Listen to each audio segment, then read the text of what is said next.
खूनी कंघा।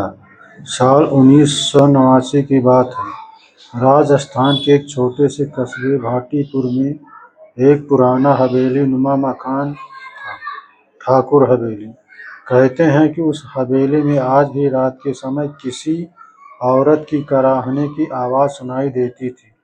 लोग कहते थे वह आवाज़ रुक्मिणी देवी की आत्मा की थी, जो कई साल पहले उसी हवेली में मारी गई थी।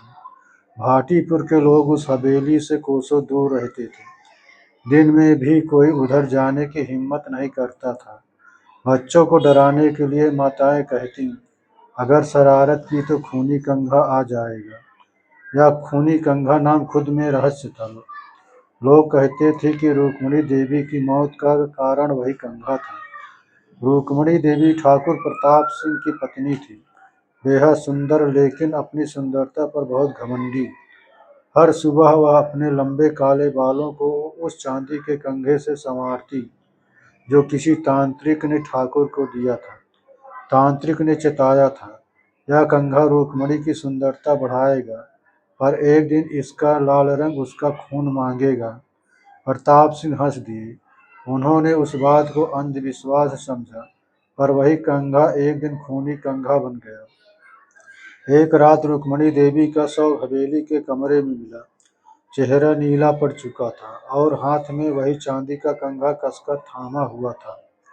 दीवारों पर बाल चिपके थे, जैसे किसी ने बाल नोच कर चीखते हुए जान दी हो। लोगों ने कहा वह खुद पागल होकर मर गई। लेकिन नौकरानी गुलाबों ने एक और कहानी बताई। साहिब, उस रात कंघा अपने आप चल रहा था। रुक्मिणी बीवी की चीखें मैंने सुनी थी। उसके बाद हवेली में ताला लग गया। ठाकुर कहीं गायब हो गया और खूनी कंघा का डर गांव में फैल गया। 30 साल बाद 1919 में 3 कॉलेज के दोस्त आरव, नेहा और विवेक उस हवेली के बारे में यूट्यूब डॉक्यूमेंट्री बनाने निकले। उन्हें भूतों पर विश्वास नहीं था। आरव बोला, भूत प्रेत कुछ नहीं होता, बस पुराने किस्से हैं। नेहा, जो इतिहास पढ़ती थी, बोली, लेकिन हवेली के रिकॉर्ड्स में रुक्मिणी देवी की मौत अस्वाभाविक बताई गई है। कुछ तो हुआ था वहाँ। वह तीनों कैमरा, टॉर्च और रिकॉर्डर लेकर हवेली पहुंचे। सांझ का वक्त था। आकाश में कौवे मंडरा रहे थे। दरवाजे पर धूल जमी थी, मगर भीतर कदम रखते ही ऐसा लगा मानो कोई अभी अभी वहां से गुजरा हो। हवेली के अंदर जाले थे, टूटी हुई मूर्तियां और फर्श पर पुरानी बिंदी के निशान। लेकिन सबसे अजीब बात, शीशे अब भी साफ थे। नेहा बोली, किसी ने हाल ही में साफ किया होगा। विवेक ने कैमरा चालू किया। अभी एक कमरा दिखा जिसके दरवाजे पर लिखा था रुक्मिणी कक्ष।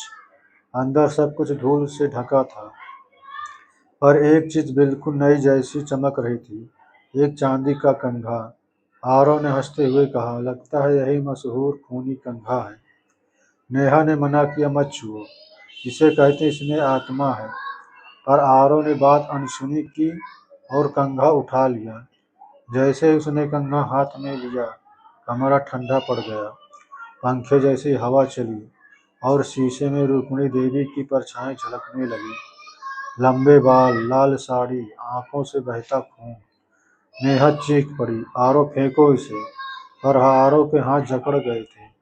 वह बुदबुदाने लगा, मेरे बाल कितने सुंदर हैं। उसके आंखें खाली हो गई। उसने खुद के बाल नोचने शुरू कर दिए।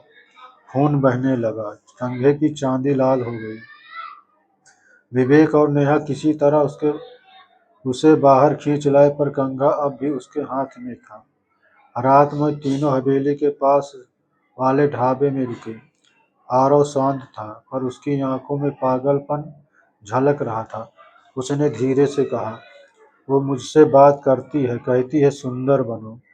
अगली सुबह जब नेहा और विवेक उठे, आरव गायब था। बिस्तर पर कंघा रखा था और चारों ओर बाल बिखरे थे। विवेक बोला, हमें पुलिस बुलानी चाहिए। नेहा बोली, पुलिस नहीं मानेगी, हमें कंघा वहीं छोड़ना होगा जहां से उठा था। वह दोनों वापस हवेली पहुंचे। जैसे ही दरवाजा खुला, हवा का झोंका आया। अंदर किसी के रोने की आवाज़ थी। मेरे बाल लौटा दो। नेहा ने कांपते हाथों से कंघा कमरे के बीच रखा। अचानक दीवार पर वही पुरानी तस्वीर दिखी। रुक्मिणी देवी की पर अभी तस्वीर में 3 परछाइयां थीं, नेहा, विवेक और आरव की। विवेक ने हाथ का पकड़ा, भागो यहाँ से। वे दोनों भागने लगे, लेकिन दरवाजा अपने आप बंद हो गया। दीवारों से बाल झड़ने लगे, जैसे जीवित सांप हो। नेहा की चीख हवेली में गूंज उठी। कंघा फिर अपने आप चलने लगा। रुक्मिणी की आवाज़ आई, अब तुम मेरी तरह सुंदर बनोगे। अगले पल ही नेहा जमीन पर गिर पड़ी। उसके बाल खून से सने हुए थे।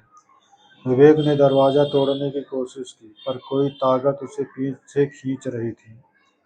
जब उसने पलटकर देखा, नेहा रुक्मिणी की तरह लग रही थी, चेहरे पर वही खून की मुस्कान। विवेक किसी तरह भाग निकला।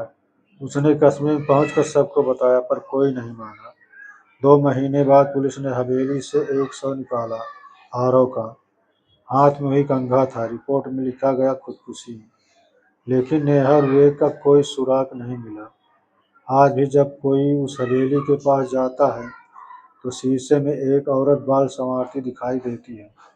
उसके पास रखा होता है वही चांदी का कंघा, जिस पर खून की हल्की परत जमी होती है, और हवा में किसी की धीमी आवाज़ गूंजती है, मेरे बाल कितने सुंदर हैं।